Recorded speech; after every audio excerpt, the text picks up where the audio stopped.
Hey there guys, it's TheRamosOnline here, bringing you a link battle against Chris Cobain.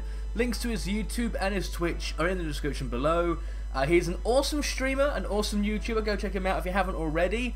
Go give him a follow and a subscribe if you haven't already.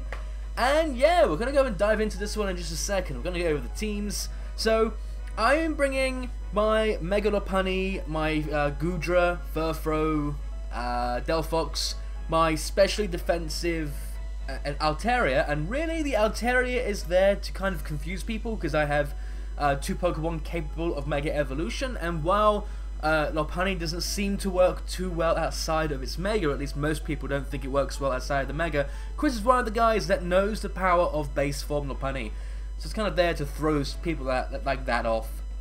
And in the last slot I've got my lead, I think that's my lead anyway, that is my Slurpuff, and Chris is running with his Jolteon, Goodra, his Umbreon, which I bred for him. It was a shiny Umbreon, so it took a while to breed. It was a birthday present for him. His physically defensive Weezing, there's no other really good way to run a Weezing, his bulky Sandslash, and his Mega Beedrill. So this was a pretty awesome battle. I'm just going to start the video. I wanted to say something, but I'm just going to start it. Let's get right into it. It was an awesome. Sorry if I'm a bit snivelly. I've got a cold or something. So Chris Cobain is issuing a challenge, and I do indeed lead with Raspberry. Pretty much, if I can get up a belly drum, I win. I just sweep. There's nothing that can stop it once it gets up a belly drum. I did the calcs, and I was not going to live Jolteon's Thunderbolt as well as I would have liked. So I go and switch into my Resist, which is Vanilla, the bulky offensive Goodra. I do run Assault Vest, but I'm modest with max HP, max special attack, and I'm pure coverage. I have Sludge Bomb for the Poison chance, Flamethrower, Ice Beam, and Thunderbolt. So it's a pretty awesome set. It goes into Sandy, and I go straight for an Ice Beam on this thing. I knew that I could live one of anything, and I also knew that Goodra going down would not be a big loss. He actually put it as a switch here, predicting me to switch into my Altaria, so I'm able to finish this thing off with a Flamethrower the next turn. And the reason I went for Flamethrower, he was confused about it. The reason I went for that was because if he wanted to switch anything else in, I couldn't remember if he had like a resist to it, so I went for a safer Flamethrower. It hits more things, I think. I don't know. So here I just go for the Ice Beam on his Goodra. Again, I think Chris thought I was gonna switch. I also get a critical hit there, so that was pretty funny. He goes for the Sludge Wave. Yeah, he was predicting me to switch into the Slurpuff. And here I go for Ice Beam again. I could have switched into the Slurpuff there and basically had a free turn. I didn't, and he gets frozen, which is really unfortunate. He does get the instant freeze. So yeah, there's that. Under the instant thaw, and almost takes me out with the Dragon Pulse, but I think I get him very low with my Ice Beam, and Manila has done her job. He goes with the Sludge Wave to finish off my Goodra because nothing else in my team wanted to take that. Very safe move to go for, and Vanilla goes down. However, his Goodra is now so weak there's no real point in him keeping it alive. Now, I bring in my Delphox and I go straight for the Psychic. I could have gone for the Dazzling Gleam, but I didn't want him to see I had it just yet because I wanted to deal some damage to the Umbreon with that. And he actually goes into the Jolteon here. I'm assuming he's going to go for the Shadow Ball. But in case he decides to predict my switch, I don't feel safe going into my Lopunny just yet. So I go into Cotton, and he does indeed go for the Volt Switch. So I could have risked losing my Mega very early. Honestly, now I've seen he went for that, I wish I stayed in on my Delphox. He goes into the Beedrill here. Now, his Beedrill runs Protect.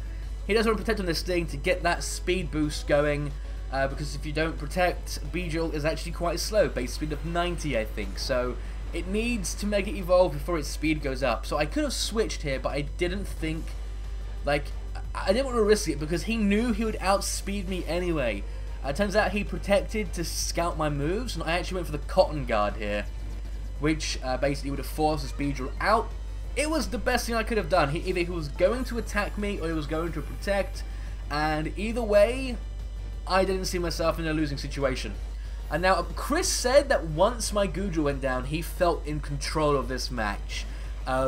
I mean, I did feel like I lost a bit of momentum, especially when he caught me off here with the... I went for a second Cotton Guard getting greedy. I really shouldn't have done that, but I wanted to be safe against that B-drop because with adaptability, it's going to hit hard, and Cotton is actually a special wall, not a physical one. I just run the Cotton Guards, which he has something to deal with physical attackers with. Go straight for the hidden power ice, and that is specs, and it doesn't quite kill. I go for the Roost here. I was scouting to see what the Jolteon would want to do. I didn't think it would go into HP Ice because I did have a resist for that in my Delphox. I really thought he was going to go for a Volt Switch or a Shadow Ball or something. So here I can just safely switch out into my Delphox and know that I'm taking a resisted hit, base power 60. Even though it is specs, it's still non-stab base power 60, and that is going to do no damage. Less than no damage, actually.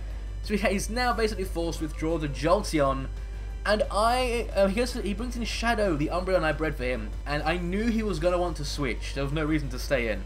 So now I go for a Solar Beam to steal his item, and this is really gonna matter. It matters a lot. More than I thought at the time. Again, Chris thought he was in control of this battle, but I guess just through a series of events that I didn't plan out too well, I ended up in control. I'm spoiling things, so I apologise. I'm going to now start recovering because I've stolen his leftovers, and I go straight for Dazzling Gleam, and that is going to do nothing. That did considerably less than nothing, and he goes for his payback, and it almost takes me out. Wow. All I can say is, I know Umbreon is bulky, I didn't know it was that bulky. That was a big surprise for me. So now I'm forced to switch Enya out, and I go into Cotton again. I figured that he'd either switch or something, I don't know. He does actually switch. I didn't want to bring in Furfro because I knew he was going to switch into something. I mean, that was a brilliant switch on his part, because I could easily have gone into Furfro to try and Toxic Stall his Umbreon. Goes to the Will-O-Wisp, and and avoids. I go for my Dragon Pulse, and that is going to do absolutely nothing. So there's a lot of nothing going on. I really don't like my Altaria. I'm going to have to switch it out. I just haven't had a chance to breed some new Pokemon yet, and I'm still in the process of moving over all my Pokemon from X and Y, or all the Gen 5 ones I've bred. So I basically need some new special walls, which is a problem. So now I go into Enya. I was expecting I just didn't think Chris would go for another Will-O-Wisp, but I thought I'd risk it. And yeah, he just kind of stays in and goes for the Will-O-Wisp. So no Willow. Yay. Both a bit of lefties recovery, or for him it's Black Sludge. It withdraws the Brady. And yeah, goes into Shadow. I can't remember, did I go for Psychic? Or did I protect? Yeah, I went for the Psychic. I thought me going for the Dazzling Gleam would have been far too obvious, and I could want to stay in, because I do think 2 Dazzling Gleams might have been enough to finish off the Umbreon. But no, he outplays me and just kind of switches. So I'm now forced to switch again. I go into Cotton. Oh dear, there's a lot of switching going on, and I'm thirsty. Goes for the payback.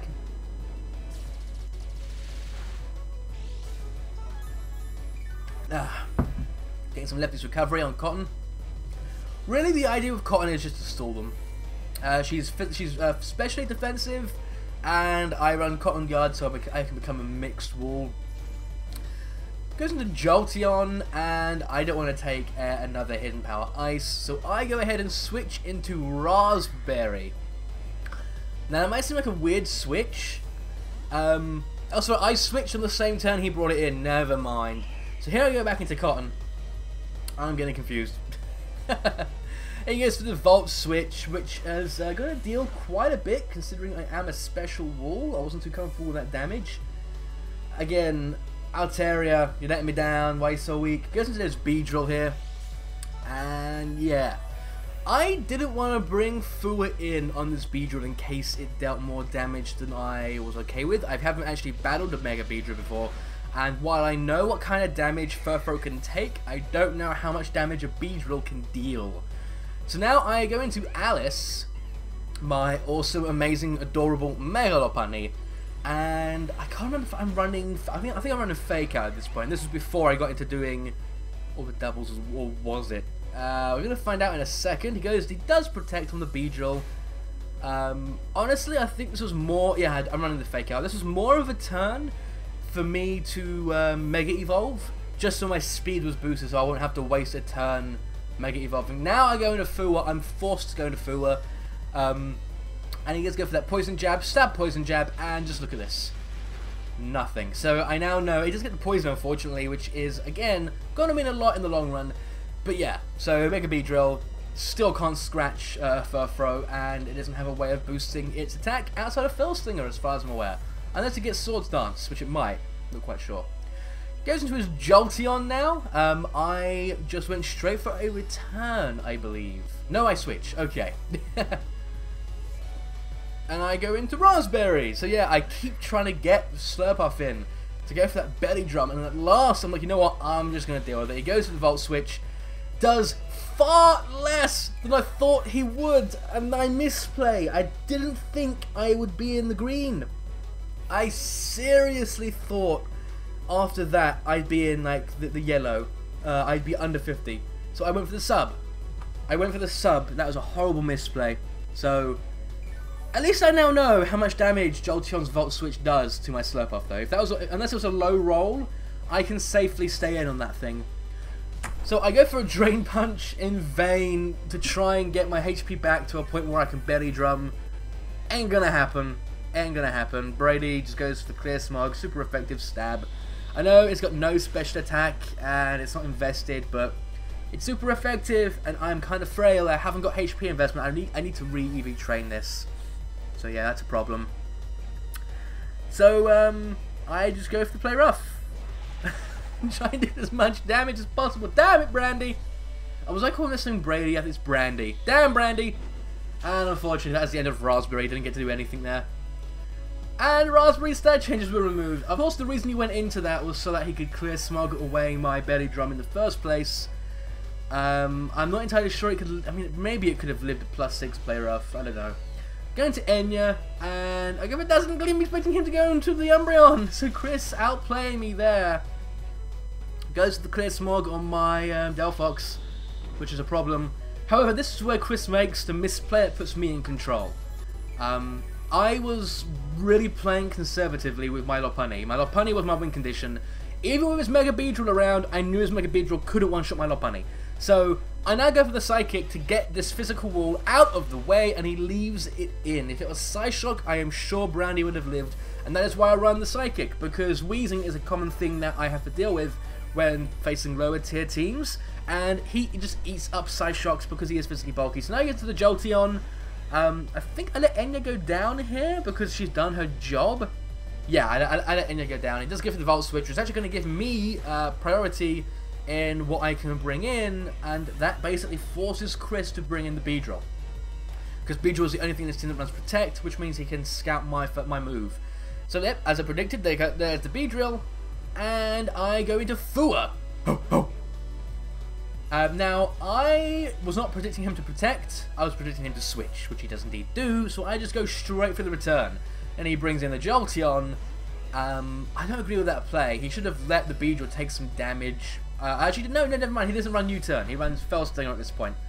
I do over half to the Jolteon. Now, I do know Fua can live a Thunderbolt from a Jolteon, but he is Specs. And unfortunately, Specs makes all the difference. I'm sure the Poison also helped there, because Poison whittled me down to a point where Jolteon was able to get the one-shot. So now I'm just going to Alice, and he's going to have to let Jolteon go down. Going for the Fake Out to get as much damage as I can, and it barely hangs on. However, I am outspeeding this thing because I am base 135 speed. And to give you a rough idea of how fast that is, Chris runs, I'm sure you've seen it on my channel before, he runs Scarf Braviary. That's Jolly. Jolly Scarf Braviary does not outspeed this Lopunny. So he goes for his Poison Jab, does not get the kill, does not get the poison, and Beedrill just drops to a return. It has 40 base defense, it is not living there, it's got low HP, low defense, and I think his last Pokemon yet is the Umbreon Shadow. Now, while Umbreon is a special wall, it can still take physical hits very well. So I go for a return, I deal massive damage, he goes for his payback. Not enough. I live on 3, and that is the game. It's sealed. He goes for the Protect. I'm not sure why. I really don't know why he went for the Protect there. He knows I don't run high jump kick. So, come on, Chris, you're delaying the inevitable. But that was an awesome battle. Chris is such a good battler. I'd say he's better than me when it comes to singles. He is better than me when it comes to singles. He's won more than I've beaten him. So yeah, awesome battle. I just can't get over how hype it was. My face was red. I felt hot. My hands were shaking. It was intense, to say the very least. Now, as I mentioned a few times, Chris said that he thought that the whole thing was under control once the Goodra was down. I'm not quite sure why. I guess it gave Jolteon more freedom to bounce around the Volt Switch. But the moment that Weezing went down, the moment he allowed Weezing to go down, he just allowed my Lopunny to clean up. If his Umbreon had kept his leftovers, he could have protected, then paybacked, and then protected again, and potentially lived 2 returns. I don't quite know how it would have worked, but yeah. So, awesome battle. Trying to think of a question of the day, and I'm not doing a good job of it. It's hard. It's harder than it looks to come up with the question of the day. Question of the day is, what is your favourite hold item? What is your favourite offensive hold item? Let's specifically choose offensive hold items, so I can do another question of the day that involves defensive hold items. So, the next question of the day, what is your favourite offensive hold item? Mine is probably going to be the Choice Band, because it lets things that don't normally hit hard. Anyway, that is all from me for the day, guys. I apologise, I haven't uploaded any videos in the last couple of days. That's because I've been really busy breeding a new team. If you guys weren't aware, I will maybe stick like a link in the description below to the screenshot of the rankings. I am currently either 2nd or 3rd in the whole of the UK in the doubles ranking rated. So I've kind of got a title to keep, and I'm having to breed a new team to go with it, because I'm encountering a lot of things that my team can't deal with, and that's knocking me back down to like 4th and 5th. I'm bouncing between 2nd and 5th, really, so I need to breed a new team. So that's the main reason why I haven't been doing videos recently, and hopefully I'll fix that, because I am finishing up the breeding today. Anyway guys, I will see you in the next video, and I thank you all for watching. If you like what you see, remember to give it a thumbs up and a favourite, and if you haven't already, subscribe to my channel, much appreciated. It really helps show support for the channel, and lets me know that you guys enjoy what I do, and also, maybe, someday, I'll be able to speak English properly. So until then, I'll see you guys in the next video.